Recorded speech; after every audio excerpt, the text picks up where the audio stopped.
Real quick, you only assign part A and C to this problem, so you don't need to do B if you're going to go through the whole problem.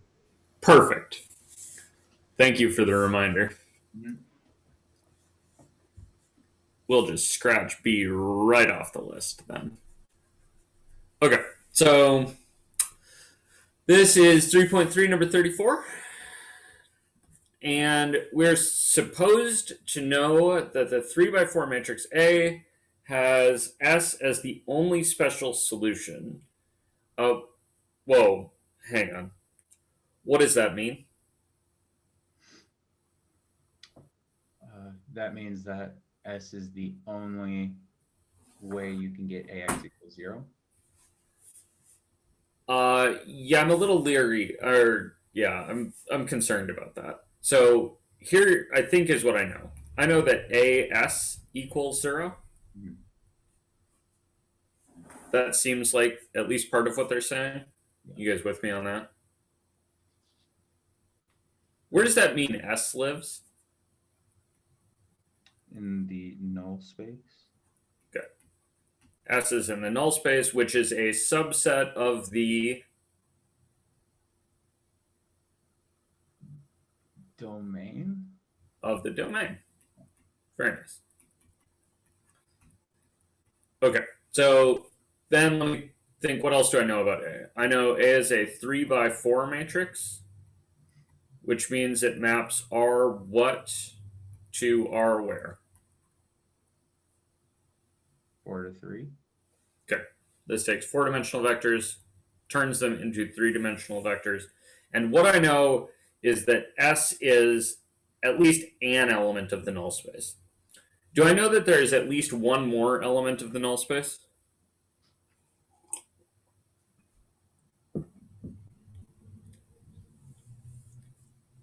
Remember, friends, the null space is both null and also a space, which means that it must contain at least which other thing?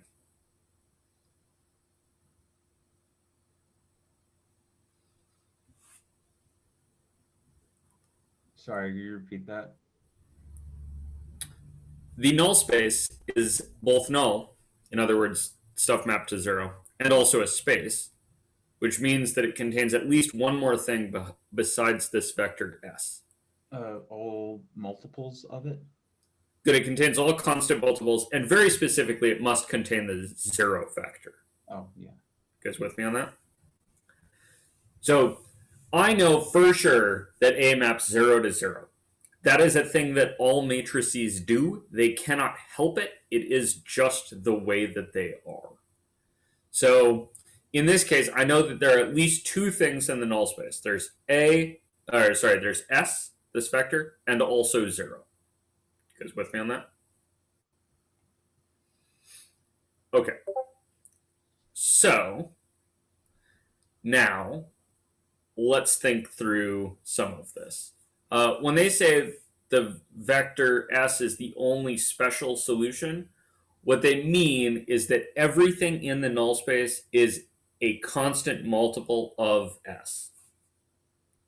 So n of A is the set of things. I guess I'm saying constant multiple, and what I should be saying is scalar multiple in this class.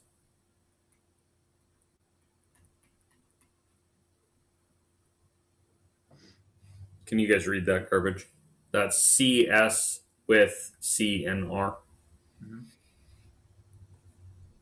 Yeah. You guys all with me on that? Another way to say that is to say that the null is the span of S.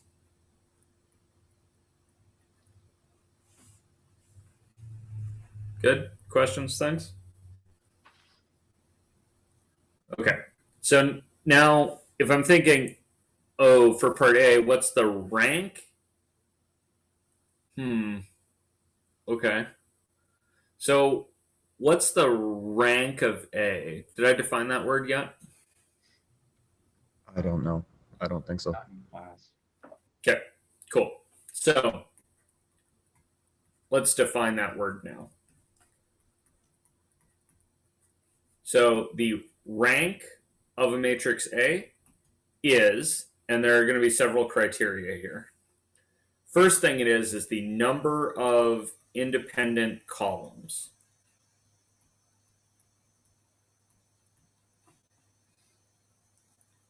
Okay, the second thing it's going to be, not number, is the size of the domain minus the size of n of a.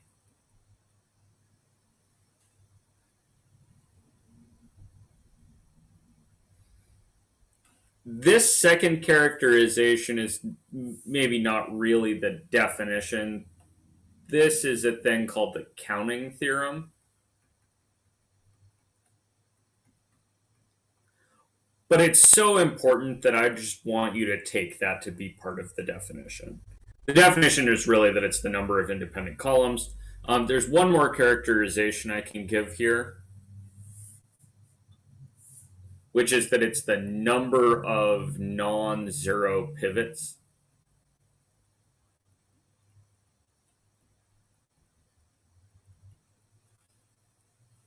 You guys with me that those are at least the number of independent columns and the number of non-zero pivots? You guys with me that those are the same thing at least? Okay. So when I'm thinking about my matrix here, if I'm trying to find the rank of A, one of the ways I could do that is I could think, okay, so let's see, how many things does it map into 0? Well, it maps this one thing into 0, right? You guys see that?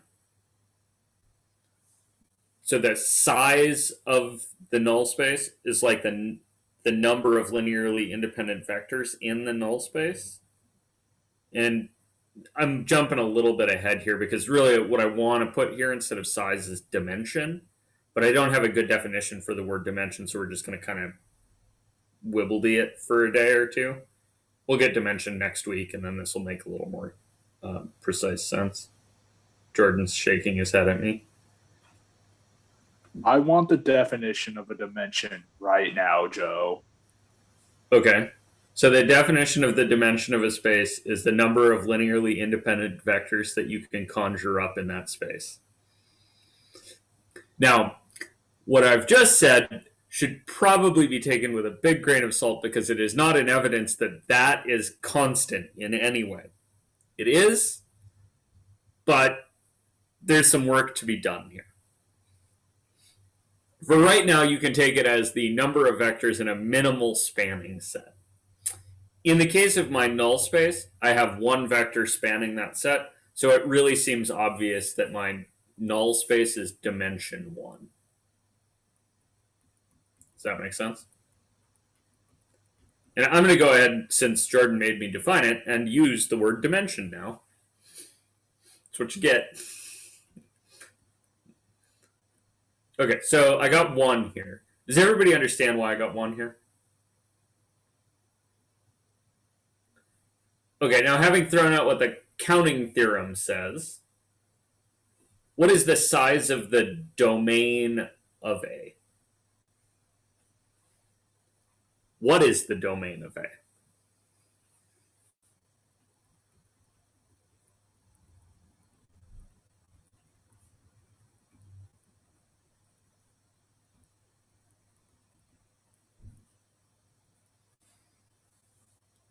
What does A take as inputs, guys?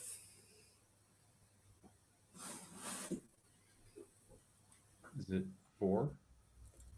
Good. Yeah, the domain is R4, which, surprise, surprise, has how many dimensions? Solid. It has 4. This is kind of what we take the definition of dimension to be if we were gonna define dimension really precisely. One of the ways we could define that is we could say, all right, Rn's are n-dimensional, and something is n-dimensional if it looks like Rn. That would be a perfectly valid kind of thought. We're going to go just a little bit further than that. We're going to define some dimensions for things that aren't exactly Rn's. But that would be good enough for first understanding. You guys good with that? So what would the counting theorem say the rank is now? 3. 3. Good. Should be 4 minus 1 gives me 3. Which I can leverage here in that this 3 by 4 matrix is taking R4 into R3. If the rank is 3, remember the rank is the number of independent columns. And another way to characterize the number of independent columns would be to say that this is the dimension of the column space of A. So remember last time the columns, right, make a space called the column space, which is the range of this function. You guys with me on that? And so the number of independent columns is the same thing as the dimension of the column space, just like by definition of what those words mean. You guys with me on that? I realize that just stuck a lot of new words together. Is that true? I get it. Jordan, where you at? I honestly kind of got distracted by something happening in the background, so I didn't fully hear what you were saying, but I think mostly good. Okay, so let me quickly go through that again. So the rank of a matrix A is the number of independent columns. The dimension of a space is the number of independent things in that space. So if I ask what's the dimension of the column space, the dimension of the column space should be the number of linearly independent columns. And the number of linearly independent columns is the rank. Now the column space is also the range of my function, A. So the dimension of the range is the rank. It is the number of independent columns.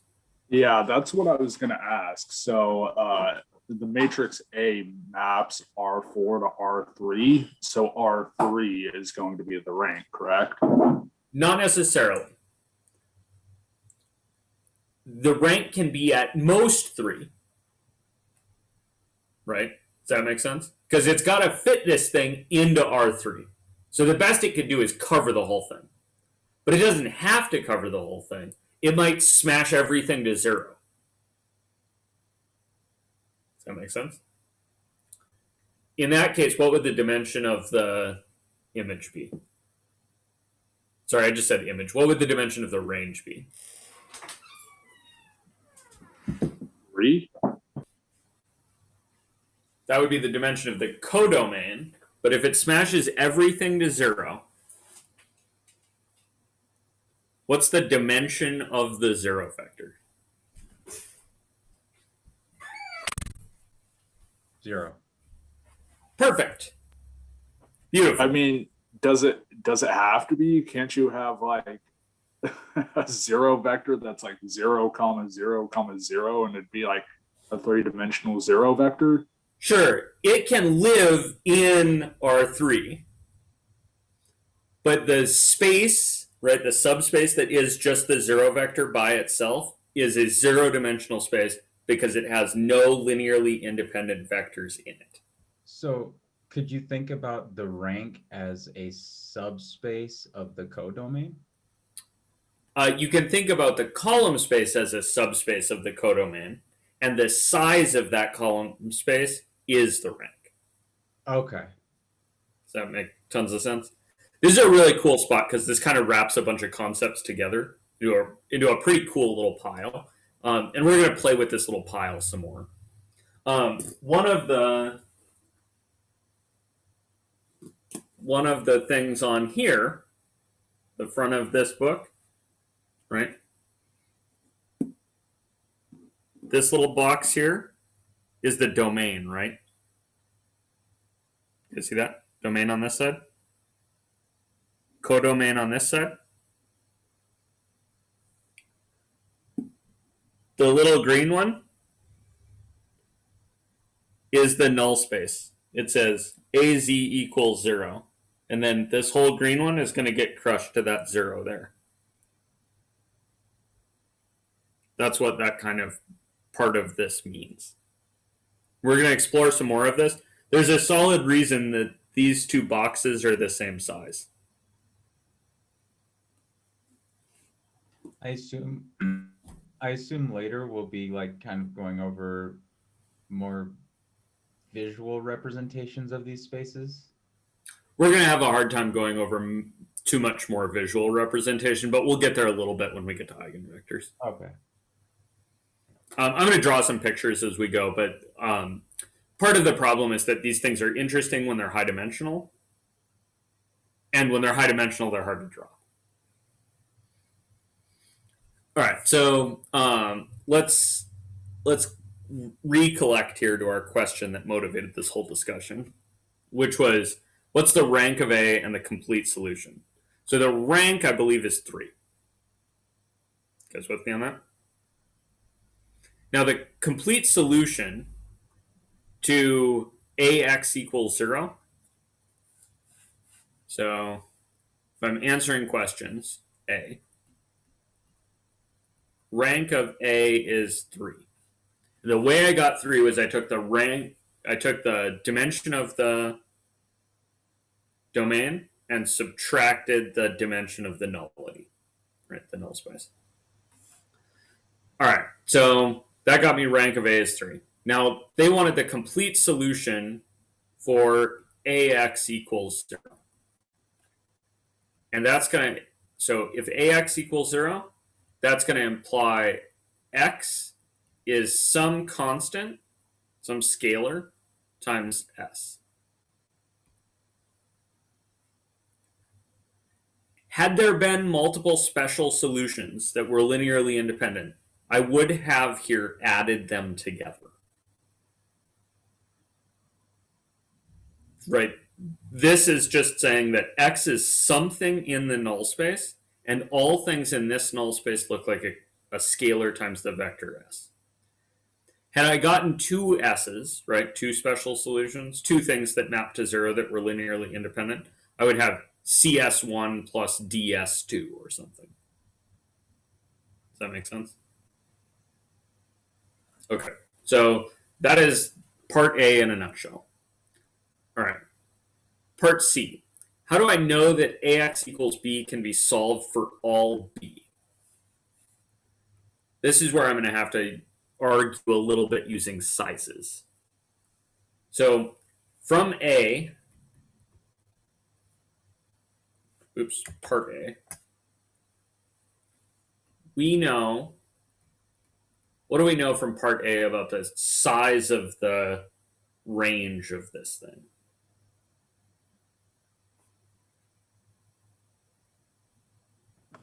The size of the range is 3.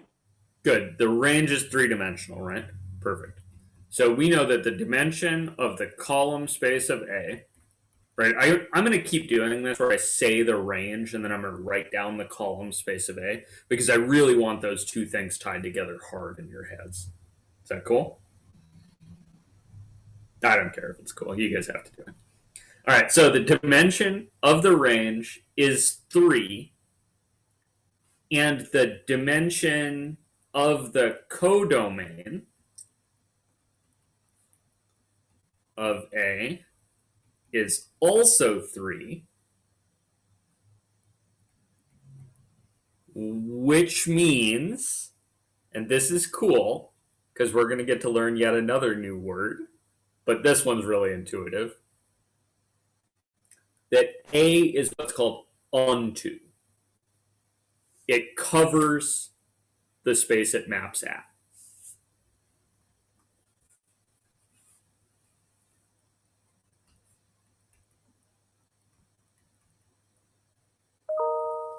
So this word just means that it covers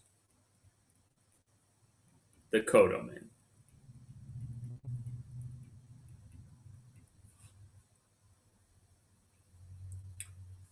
You guys have some examples of this already. So if you have a function from R to R, like say y equals x squared, is that onto? Is the image of x squared all of R? In other words, can you get any number out of x squared? No, Why not? you can't get a negative number. Good.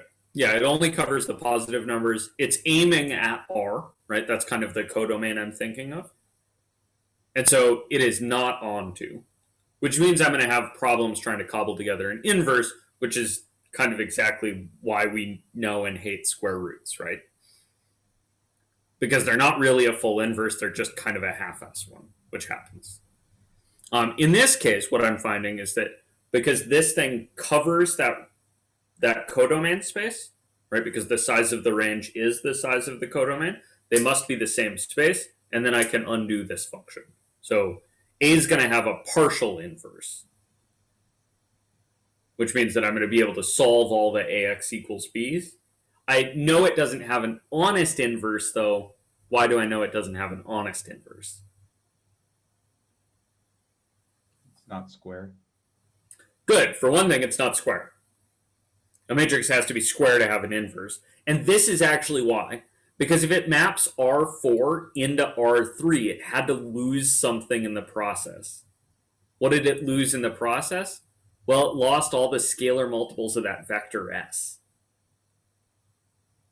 You guys see that?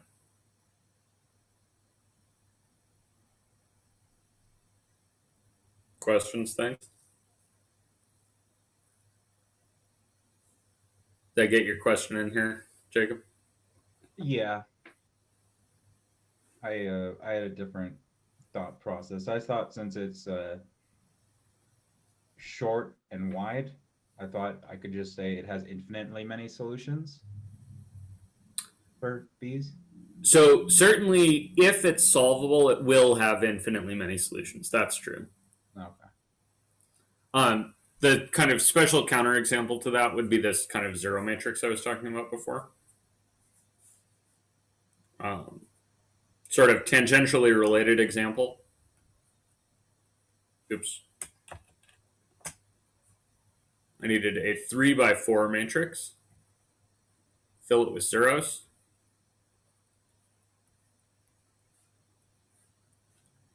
This thing maps all of R4, right, into, well, very specifically, it maps all of R4 into just the zero vector in R3.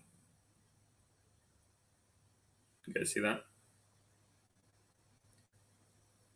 So this one doesn't have the properties of the previous. This does not have AX equals B, right? AX equals B in this case is only solvable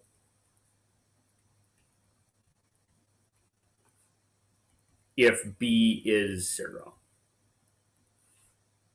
You guys see that? There's no way to get anything else out of this matrix because it just smashes everything. You guys see that? In this case, what's the dimension of the null space here?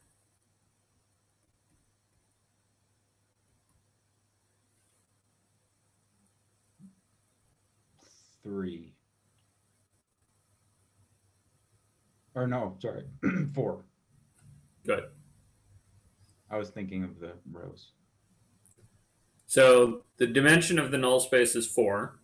What's the dimension of the domain?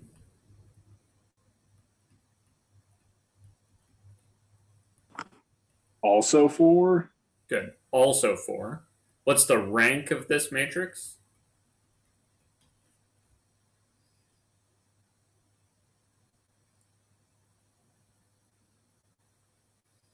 Remember, there's a bunch of ways to tell what the rank is. One is the number of linearly independent columns. How many linearly independent columns you got there? 0. Good. All the columns of the zero vector can never be linearly independent, so there are no linearly independent columns.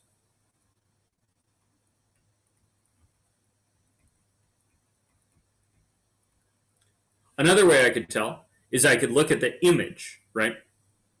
The range, the column space, and check how many dimensional it is. Well, the column space in this case is just the 0 vector. How many dimensional is the 0 vector? 3. Well, Also 0, right?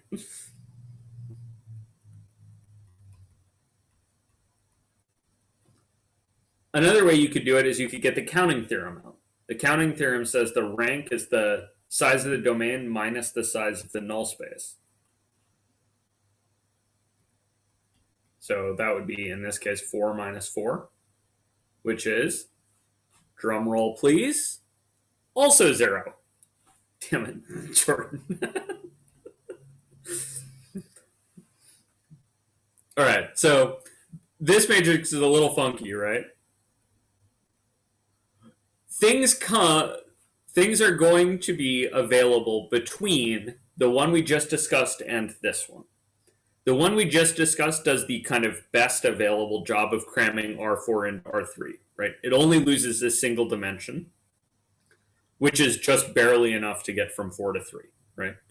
This one does a real crap job of jamming, well, or maybe a very efficient job of jamming R4 into R3, because it just smashes everything into one point, right? There are other options. So your A could take R4 and mash it into a line in R3, or it could take R4 and mash it into a plane in R3. But those are the only options. It's going to be either 0, 1 dimension, 2 dimension, or 3. Because that's the only things you can fit in 3 dimensions. Does that sort of make sense? Okay. Thanks for the excellent question, Jacob. This was a good way to go through some of this stuff all together. No problem.